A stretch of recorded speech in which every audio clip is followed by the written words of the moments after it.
Hi! Another good day! So, ayun na nga, maagang natapos ang aming mga dapat gawin today. So, nakapag-video, nakapag-take ng pictures dito sa condo, yung mga kailangan naming i-post, nakapag-ayos na din kami ng mga ibang mga gagawin.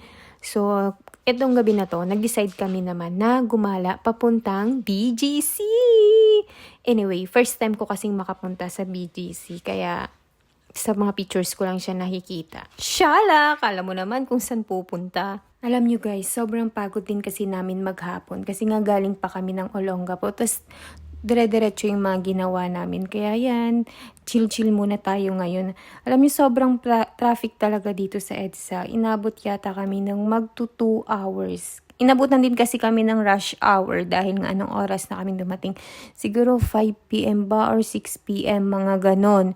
Alam nyo naman pag ganong oras is traffic talaga siya.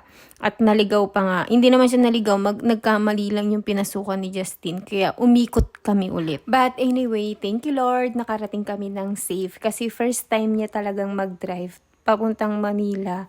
Tapos, hindi din namin alam kung saang eksaktong daan itong BGC. And again, thank you to Google Map. And pagdating dito, hindi pa namin alam kung saan kami magpapark. At buti na lang mababait din yung mga guard dito. At tinuro sa amin kung saan pwedeng magpark. At yung bayad sa parking space is 50 pesos lang naman siya. Eto, nandito kami sa street na to. Hindi ko alam kung high street bang tawag dito. And correct me if I'm wrong. Ang dami palang nagko-cross dito sa street na to, papunta dun sa kabilang side. Doon kasi may mga kainan siya. So, pupunta kami dun at dahil hindi pa kami nagdi-dinner. At alam nyo anong oras na rin kami nakarating dito? 8 p.m. na. So, naghahanap talaga kami ng makakainan. Pero bago yun is, nagpicture-picture muna kami dyan, girl. Yung napakalaking screen dyan. At ang dami naming picture. Tapos, nagpicture din kami dito sa may fountain. O, kala mo, turistang-turistang atake ngayon. Charay! Iba yung vibes dito sa BGC. Para kang nag-out of the country. O, ako lang yung may feeling na ganun. Kaloka. Yung pusikat na nandyan sa screen na yan. Ang tagal naming nag-antay sa kanya kasi gusto nga namin magpa-picture. Tapos ang lumalawas silang kasi dun puro phone, ganun. Aantayin mo talaga na lumabas siya. Meron ding astronaut. Gusto ko kasi yung cat, ganun. Itong fountain na to, minsan daw may ilaw yan kaso wala, ganyan lang nung nakita namin siya. Tapos mas mataas pa daw yung fountain niya. Sayang mas maganda sana kung naabutan namin na may ilaw. Upo muna ang ate mo dito dahil inaantay namin yung mag-jowa bells na nagpipicture dun sa may unahan. Medyo natatahimik na ako sa part na to kasi nakakaramdam na ako ng gutom. Kasi naman, hindi ko talaga kayang nalilipasan ng gutom. Kasi parang feeling ko lalo ako napapagod. Tapos parang naiinis na ako. Kasi sabi ko, maghanap na kami ng makakainan. Kasi nagugutom na talaga ako. Oh, may mga ibang ganun din ha, na kapag nagugutom is nag-iiba yung mood mo. O aminin mo, baka isa ka na doon. Sa kanina pa namin paglalakad dito sa BGC, pansin ko ang dami din talaga sigurong tao ngayon. Syempre, ito nga naman pala yung sentro ng mga businesses, may mga malls dito, and then mga work ng ibang tao is nandito talaga. Tapos may mga condos nga pala dito. And dinner time din kasi ito. Girl, ang mga aurahan, bonggacious. Meron yung mayaman pero simple ng atake. Tapos meron yung bangbango, ganern ang atake. Hay! Shala yan, mapagmasid ang ante mo. Yan yun na, pagbigyan nyo na ang ante nyo, no? Pumasok kami dito sa loob ng mall kasi naghahanap nga kami ng makakainan at check namin yung bawat floor. Ang dami din talagang kumakain dito. And sa labas is meron din daw mga kainan. Ang daming mga branded dito ng mga damit, mga Zara, mga Louis Vuitton, and yung mga perfume. Ang sarap bumili, no, kung may budget ka lang talaga. Manifest natin yan, pero sa ngayon, hindi yung mga ganyan ang ating priority. Sa kakahanap namin ng mga Instagrammable na mga spot dito sa loob ng mall na pwedeng mag-picture, pwedeng mag-video. Kasi nakikita namin sa TikTok is merong mga ganun. Kaya hinanap namin siya. Napunta kami dito sa isang studio na puro painting.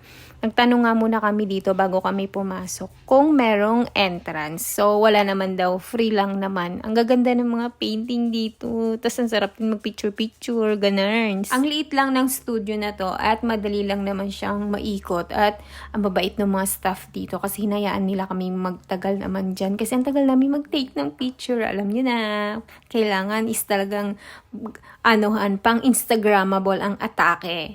After naman dito is bumaba na kami at lumabas na ng mall kasi nga dun daw sa kabilang street is marami ding mga kainan. Sa time na to, alam mo, parang mas lalong dumami yung mga tao. Kasi halos palate na din ito eh. Tapos ang ganda dito. Nagpicture-picture ako dyan. Tapos nag-video-video kami dito sa ano na yan, sa, ano ba tawag dyan? Basta yun na yun. Kasi tumawid kami, tapos ang daming mga locals din na nandyan, tapos pwede kang tumambay, pwede kang umupo, pwede kang bumili lang ng mga food mo. Nilakad na namin to hanggang dulo kasi baka nga doon is mas maraming mga kainan. Sa kakaikot namin, kakalakad na kung saan-saan, kaka-picture, kaka-video, hindi namin namalayan yung oras is 9:30 na pala at baka mamaya magsara na yung ibang kainan. Pero sabi kanina nung guard, meron naman daw dito hanggang 12 midnight and then may mga bars din kasi dito. Pero dinner lang naman yung pinunta din namin dito and konting lakad-lakad, ganyan, gala-gala. Etong side na pinasok namin is puro kainan dyan at parang ang sasarap ng mga pagkain nila. Yun nga lang, ang dami ding tao. Kaya, and yun, super pricey niya. Syempre, dito sa BGC, super pricey talaga. And ang sasarap naman talaga ng mga pagkain nila kung titingnan mo. Pero may kami, allotted or allocate na budget lang sa aming mga dinner. Sobra naman yata sa pagtitipid yan. Pero hindi, meron dito is na sa 390, isang dinner, mga ganon. Yun nga lang is parang hindi yun yung ganong klaseng food yung bet namin. Kaya naghanap pa kami at nag-check pa kami sa ibang mga restaurant. And sa sobrang gutom namin yata ang lahat is, ang naisip namin is mag-samji. And nag-check kami kung saan ang may samji dito. Is dito lang pala sa tapat nito is merong romantic baboy. Yun, nauwi tuloy kami sa samji dahil unlimited siya. And super late na nga ito. Super late na yung dinner. Tapos napagod pa kami maghapon. Kaya parang feeling namin lahat is gutom na gutom kami. At yun, susulitin na lang namin yung pagdi-dinner namin dahil talagang, parang ready to kumain ng napakarami. Charat! Yun nga lang kasi dito sa may romantic baboy, dito sa may BGC is, siguro dahil nagsasamji kami, hindi namin nagustuhan yung ibang mga, o siguro nagkataon lang din. Kasi konti na lang talaga yung pagkain. Siguro dahil late na din. And then, bago kami mag-start, sinabi sa amin, merong rice. Tapos, nung nanghihingi na kami, wala daw rice. Parang kailangan mo pang sabihin na, ay, bakit po ganun? Sabi nyo kanina, meron. Yun, dun lang sila nagbigay sa amin ng rice. Parang kailangan mong mag-complain. Although, hindi kami nagalit, maayos yung pagkakasabi namin. Yun nga lang, talagang kailangan minsan magsasabi ka pa. Syempre, kailangan kasi talaga namin ng rice dahil girl, super gutom kaming lahat. Kaya nga naisip namin samji para sulit, diba? Kaya habang kumakain, hindi na rin kami masyadong nag-video kasi talagang lahat kami disappointed. Pero pinush naman namin, nabusog naman kami kaysa mainis pa kami or what, diba? Kaya talagang super na lang kami. Happy na lang habang kumakain. Ganun. And sulit naman kasi nabusog naman kami. Kaya dito sa condo, tamang chill, super busog, super pagod. Kaya tulog. Kaya good night. Bye!